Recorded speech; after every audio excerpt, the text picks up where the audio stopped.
Today I wanted to share with you a podcast I just got done watching. I have three amazing friends and business partners that did a podcast today on tips on how to buy in a seller's market. Hans and Lindsay Strobel with Three Vine Group at Compass Realty, and then Sean Schimmelman with Texas Tech Federal Credit Union paired up, and they have some great information to share with you and tips and tricks on how to get into a house in this aggressive market. I hope you enjoy the podcast as much as I do and found the content very valuable. If you need anything, please reach out to us, and don't forget us the next time you have a closing. If you are a home buyer looking to buy a house in today's crazy seller market, we're here to help.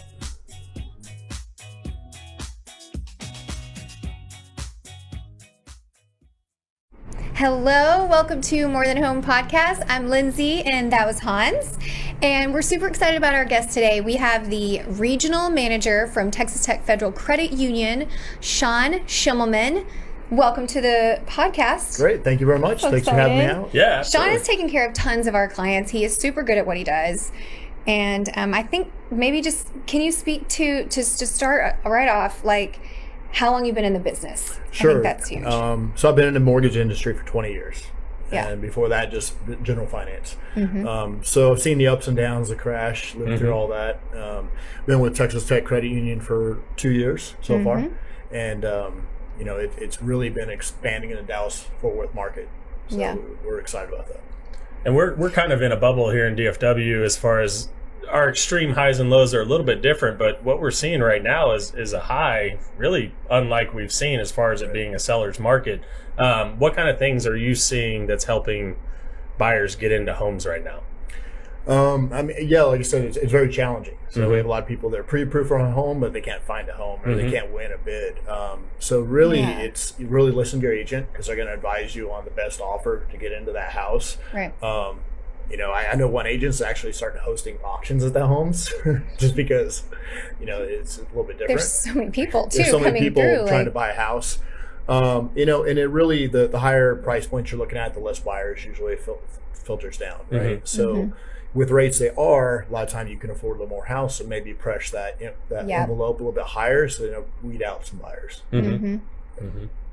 Yeah, one other thing we wanted to note is that we have a lot of sellers that are like, hey, if I sell my house, where am I going to go? Right. So what we're kind of seeing is people really kind of parlaying that cash that they're making over and above what they would have made into the home that they purchased. So like you said, they're kind of stepping up a tier that maybe they didn't expect to see. So that is an option as well. And I feel like we should just back up for a second and just speak to the market and kind of like, it is so crazy and it's in all price points in all areas around here. And maybe you could just tell us, like, why is the market like this? What are some of the factors? Sure. So, coming off of 2020 with COVID, the unemployment rates went down and that changed. Interest rates were just so low, right? In 2020, they were all-time low in history. You could get a 15-year loan at like 2%, so crazy. People were out buying houses because they can afford so much more house. And then they were getting good offers for their current home. So really those low interest rates in 2020 really drove the purchase market. And now it basically people were buying up all the properties, right? Because the rates were so low. And so what it is, that depleted the housing market. So now going into 21, all those houses were depleted because of the low interest rates in 2020 and Q1. And so now there's just a lack of homes. Builders are trying to build as fast as they can, but they're trying. They're trying, but right now it really that just depleted the housing market because of the low interest rates. So people that normally wouldn't buy a home or waiting, that was their opportunity because rates were so low. Right. So you can talk to every company and their numbers. They were all 2020 was rough, but their numbers were so high in the real estate market because of the rates and everybody was buying. Right. So now that just kind of took up all that inventory. So now going into this year, there's just not any inventory left. And then the ones that want to sell their home, they're afraid because they can't buy another house. They can't get into one. Right. And I have two buyers that sold their homes and now they've been struggling to find a new home for 3 months. Oh my gosh. So that's been the challenge. And kind of what led to that is just that depletion of the market in 2020. And I'll say one more thing as far as that. One thing that we've actually seen buyers doing to win deals from sellers is offering them a lease back until they find a house, because everyone knows, hey, the market's just silly right now. So there are ways. We are winning deals. Don't freak out if you're a buyer. He's still doing tons and tons of mortgages. Yes. So, the market is doable, but it is challenging. So that's where Three Vine Group and then Texas Tech Federal Credit Union. Oh, it hurts so much to say. Fight Tech Zaggies. It's cool. Anyway, but yeah, no, it is still doable, but it is definitely a challenging market, and it's it's unprecedented, and it's kind of fun. Mixes it up for us a little bit. True. But let's speak a little bit to Texas Tech Federal Credit Union. What do you guys offer that maybe sets y'all apart? I know that you've worked some miracles for some of our clients, so tell us a little bit about what makes you guys different. Sure. So a credit union is different because it's a owned by its members, right? It's a nonprofit company owned by its members. So it's different than a bank or any other financial institution in that aspect. So a credit union, you don't necessarily have to be a member of the credit union to get a loan with us. You can either have gone to Tech, a family member affiliated went to Tech, anything to do with work for somebody, a Tech entity, or if we're going to close a loan for you, you can also be an alumni follower. We'll set you up with a link to do that, and then that will allow us access to do loans for you, and also banking as well. So that way you can take advantage of it. And so with the credit union, the benefit there compared to a other traditional lender or bank is they usually, because they're nonprofit, they have lower rates, they have lower fees. Therefore you can get more benefit. Yeah. Plus we are a direct lender. We do everything in-house. So we also have what we call in-house lending. So that doesn't fit. Say you have a loan, you don't fit necessarily in the Fannie, Freddie, VA, FHA type box. Maybe you're self-employed and you write everything off, right? So a lot of my clients are high net worth clients that do that. They take advantage of the taxes, they write everything off. But unfortunately, when you go to get a loan through conventional methods, you can't get approved because your net income is so low. We call those make sense loans because you have a good gross income. And so we can do those in-house as well. Right? Yeah, so, it's like the creativity of loans that sometimes you don't get with like a traditional. Right. A lot of lenders actually come to me because they can't get a loan done and they still want to help their clients out. So, hey, can you help this out? And so that's where we have that niche to really help those type of clients as well. Yeah. That's very cool.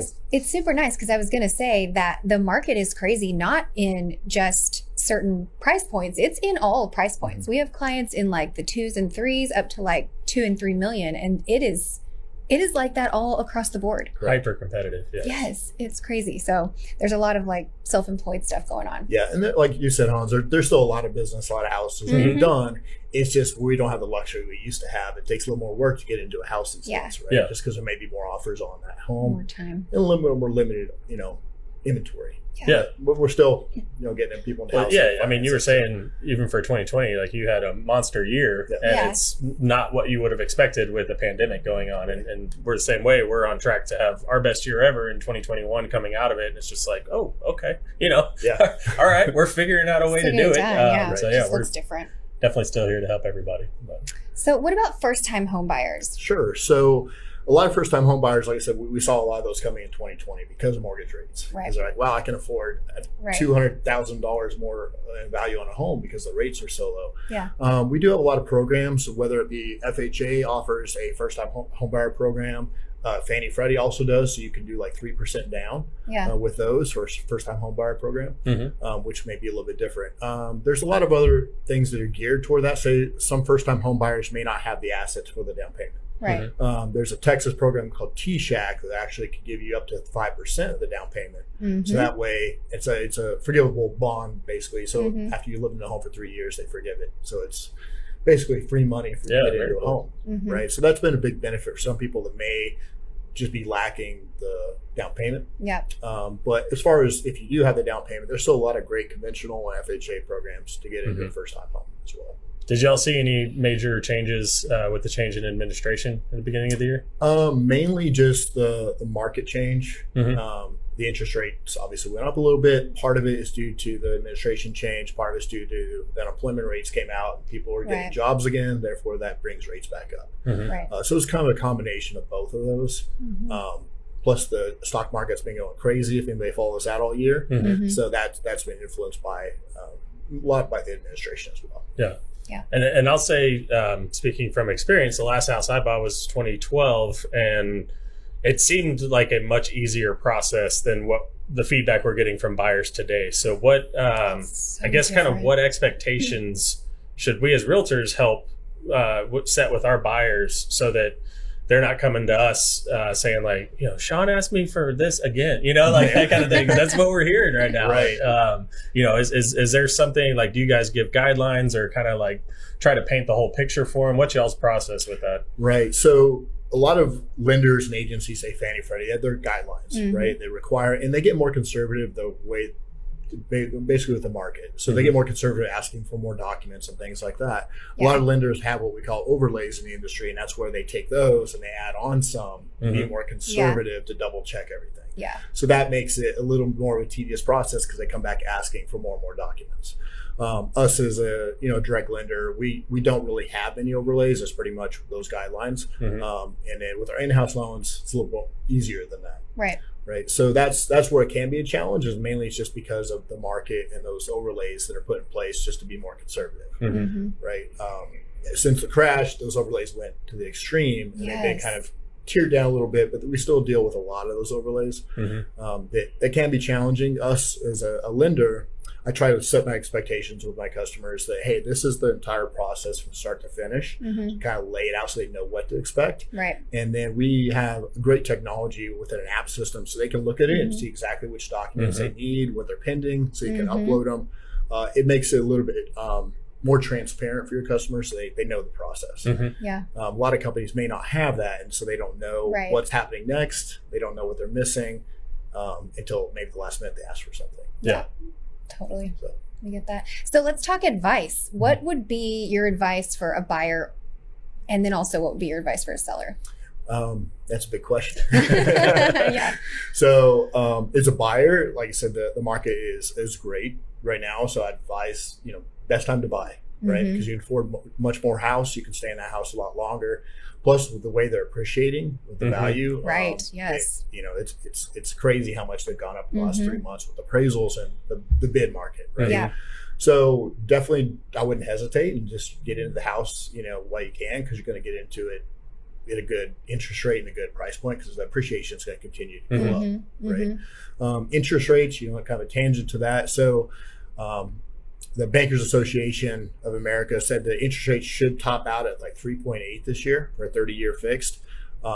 They said they're not really going to go down. Okay. And most of the agencies are trending they're going to be that. The average is like 3.375 is where they say they're going to average this year. So they'll tick up a little bit throughout the year, but don't expect them to go down. But 3% is still a good interest rate. If you look at the historical rates, that's still an amazing rate to get into. And if you can afford like a shorter term, a 15-year, you can definitely get down to twos. So, definitely it is still very much a buyer's and a seller's market. Right. Obviously.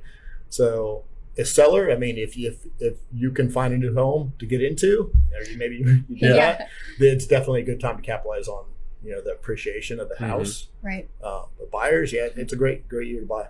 Yeah. And we're seeing a lot of refinances as well. Yes. People that are saying, hey, I've got a ton of equity in my house now. Let me talk to Sean and see what, see what I can do with that. Because they, cash out, pay off debts, or, go buy a fancy boat or whatever it is they want to do. That's a good opportunity right now. Yeah, for sure. I mean, refis have been really busy this year. I want a boat. I want a boat real bad. Talks about boats all the time. We'll have to get one. Yes. But kind of a rule of thumb for refinances, if you can drop your rate by 0.5%, then it's going to be beneficial to do it. A lot of people are able to get a cash out and then still drop their rate down. So and a lot of people too, with that interest rate so low, they're like, okay, I can get a 3% loan with getting my equity out. That's cheap money. You could invest it and make higher percentages. Right. So I just want to recap that real quick. So if somebody's at a 3.75 interest rate and all of a sudden they can drop to a 3.25, that makes sense for them to go ahead and benefit to offset any of the closing costs, go through the whole process. But you're having enough savings that'll be that's a great metric. Thank you. Very cool. It's very good. All right. Nice. What else? What else do we need to talk about? I mean, what other kind of are there any special programs that you want to tell the people about, or really like the Tshack was a great program. A lot of Yes. people don't know about that program. If you're a first-time home buyer, it's great for the down payment assistance because where else can you get 3 to 5% free money Yes. to get you into a home? And Yeah. that can overlap with other like the first time home buyer programs that you have Correct. for the mortgage that gets it down to 3%.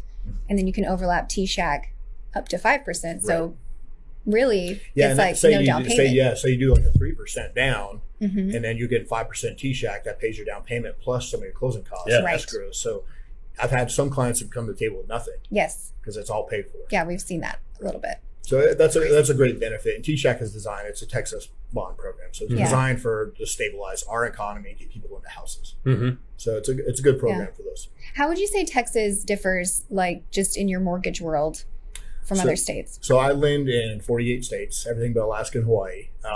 And like I said, I've been doing this 20 years, and Texas is by far the most stable housing economy we have. Mainly because it's Yeah, it is. a percent of appreciation. Plus, they have, say, home equity laws in place here, and some other states are actually adopting that, Uh-huh. where you can't draw out more than 80% of your cash out of your home. Yeah. And they do that to protect people from foreclosure, getting upside down in your home. Mhm. That you always have that 20% equity. Like you can't come in and take all your equity out of your home, Mhm. right? Some states allow that, but Texas has put a protection with that. Yeah. Plus, the cost of living here is amazing compared to other states. Yes. Right. Oh my gosh. You just can't. Obviously, you see the influx of California coming in this year and last year because they're looking at the tax benefits plus what you can buy as far as housing. Mm-hmm. So that's only going to continue to drive up the market. So right now it's a great time. Yeah. Yeah. Agree. What about investors? Are you seeing like a lot of investors jump on stuff Sure. right now? Probably like half my clients are buying investment homes. Yeah. Right. Mainly because they want to keep them to that short-term appreciation. Mhm. Either keep them for the net cash flow, or they're looking just for an investment to turn around, flip it in a couple of years, make the money. So it's a great investment market as well. Yeah. A lot of investors I work with are buying VRBOs just because they're cash Yes. flowing a lot these days. Yeah. I've worked with some VRBOs and have some as well, like different Yeah. vacation spots. Uh-huh. And that's kind of the new trend for investments Right. because they are cash flowing quite a bit. Mhm. It's just different benefits to long-term renters versus short-term renters. Yes. You can get somebody that's going to pay you for a vacation on $500 a night. Yeah. You can cash flow a lot more than Heck you would yeah. with a full-time renter. Yeah. Right. That's awesome. Totally. So obviously, if I recommended Texas Tech Federal Credit Union, they're super awesome. But seriously, though, know that he's done really, really great work for a lot of our clients. So let the people know, how can they get a hold of you? Sure. What's the best way to reach out? Sure, we have our website, texastechfcu.org. They also show my business card. You can go on there and you can borrow on the website. You can apply now. You can see my picture and click right below it and Yeah. apply on there. It automatically, it's a very intuitive system. It automatically sends us alerts that you've applied. Yeah. Or if you just have questions about the process, we actually have a home buyer guide on our website. It shows you the whole process, Yeah. what to expect if you're a first-time home buyer. That's a great a lot of guide, giving that education out. on buying a home. Yeah. And so that's a great tool to download and see if you have any other questions as well.